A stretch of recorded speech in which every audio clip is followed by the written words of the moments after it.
Murodjon aka, oldingi paytda vaqtda baraka bo'lardi. Misol uchun telefonimiz bo'lmagan, aloqa qilishimiz uzoq bo'lgan, noutbuklar bo'lmagan, ya'ni ishni bajarish muddati uzoq bo'lgan. Lekin hozirgi paytda telefonlar, gadjetlar, hamma narsa bor, ishni bajarish oson, ilm o'rganish oson, lekin vaqtda baraka yo'q. Sababi nimaga buni? Mana shu narsa juda ham chuqur savol, men ham juda ko'p o'ylayman. Nima uchun shunaqa vaqtimizda barakani yo'qolib qolgani? Birinchi sababi menimcha biz fokus degan narsani yo'qotib qo'ydik va aynan mana shu gadjetlarning ko'pligi, Instagram, Telegram, ijtimoiy tarmoqlarning ko'pligi va biz ularga sho'ng'ib ketganimiz uchun ham vaqtimizda baraka yo'q deb o'ylayman. O'zingiz ham o'ylang, bitta ish qilib turibsiz, tiringda bir narsa keldi. Unga chalg'iysiz, ko'rasiz, o'qiysiz, javob berasiz, yana bir narsa qilib turasiz, yana bir narsa keldi, unga javob berasiz. Kunning oxirida haligi ishingizni oxiriga yetkazmagan bo'lasiz. Muammo shunda. Mana pomidor usuli haqida ham gapirdik o'tgan safar.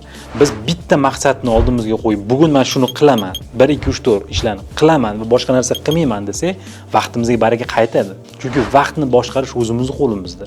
Mana shu fokusni yo'qolganligi deb bilaman, baraka yo'qligini.